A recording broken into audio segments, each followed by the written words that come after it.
Kita jumpa lagi dengan Share Story 21. Kali ini kami ingin membawakan kisah nyata yang berjudul Salahkah Aku Mencintainya? Bagaimana kisahnya? Mari kita simak. Kisah ini adalah kisah yang benar-benar aku alami. Sebut saja namaku Ratih. Aku mempunyai 2 orang anak, sedangkan suamiku bekerja sebagai buruh harian lepas di salah satu perusahaan swasta di kota kami. Mengingat penghasilan suami yang tidak menentu, sedangkan anak-anak sudah mulai beranjak besar yang tentunya membutuhkan biaya yang tidak sedikit, maka aku tekadkan untuk merantau ke luar negeri. Mas, anak-anak kita sudah mulai tumbuh besar dan tentunya akan membutuhkan biaya yang tidak sedikit. Aku ingin mengadu nasib ke luar negeri seperti temanku, Rina. Dia sekarang sudah bisa membeli sawah, memperbaiki rumah, dan anak-anaknya pun dapat melanjutkan sekolah. Kataku meyakinkan suami. Tetapi kenapa harus ke luar negeri? Apa tidak bisa di Indonesia saja? Tanya suamiku. Di luar negeri itu gajinya besar. Kita nanti bisa mengumpulkan modal untuk masa depan.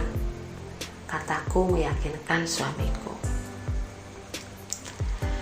Ya, sudahlah.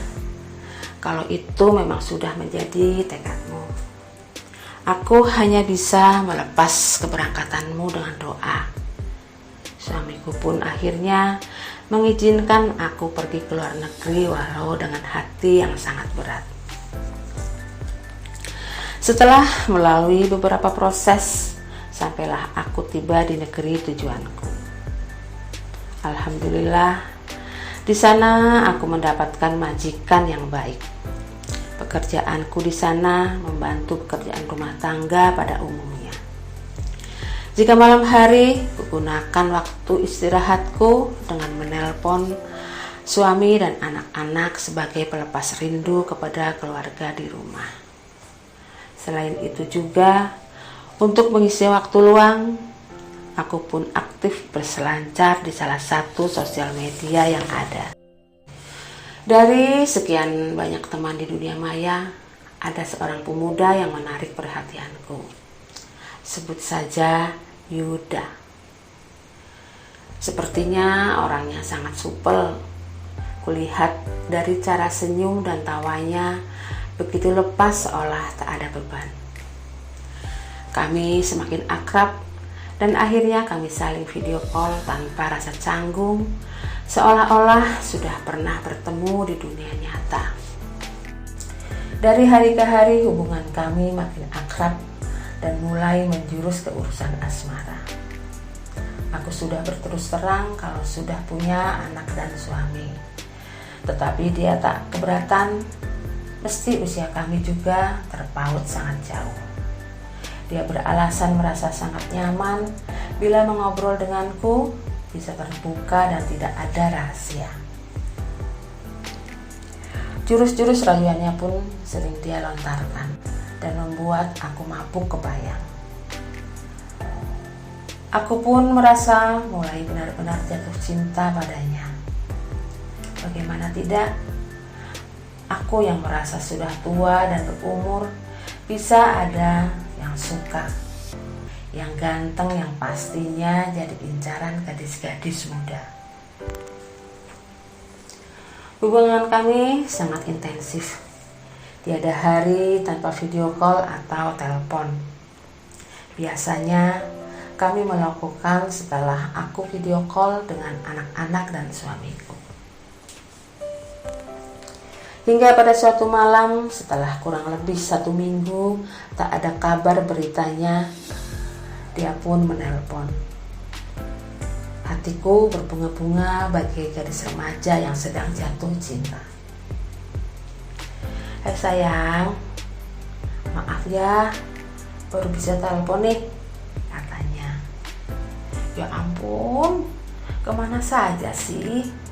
Lama banget, kataku. Kangen ya? Tanyanya. Iyalah, memang saya nggak kangen? Ya kangen lah, makanya ini aku paksain telepon. Tapi maaf ya, nggak bisa video call. Memang kenapa? Tanyaku.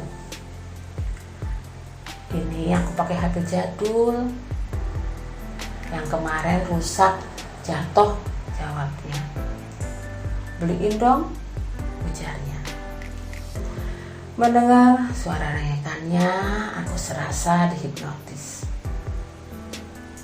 Tapi jangan yang mahal-mahal ya.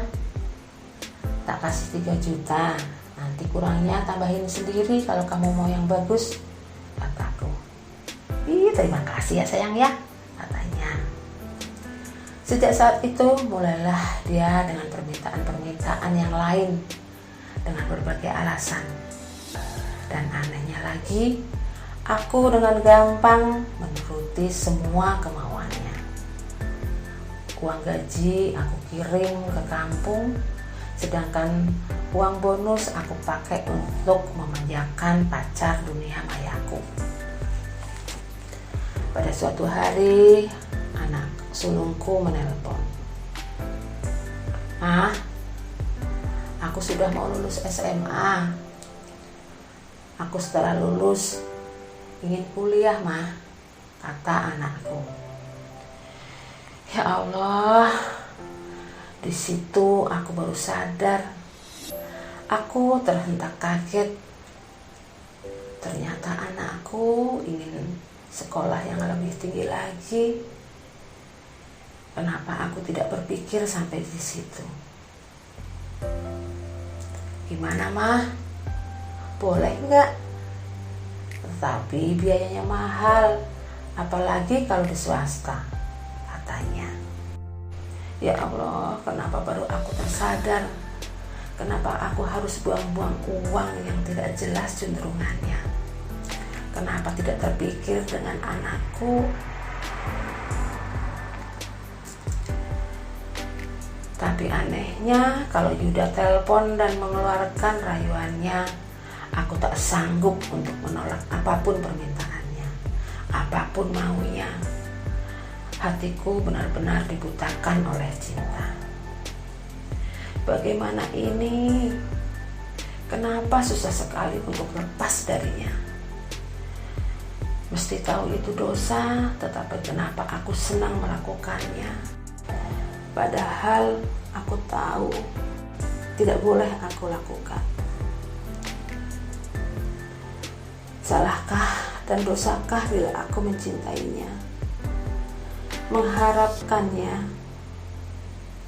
Aku ingin keluar dari belenggu ini, tapi rasanya aku tak mampu.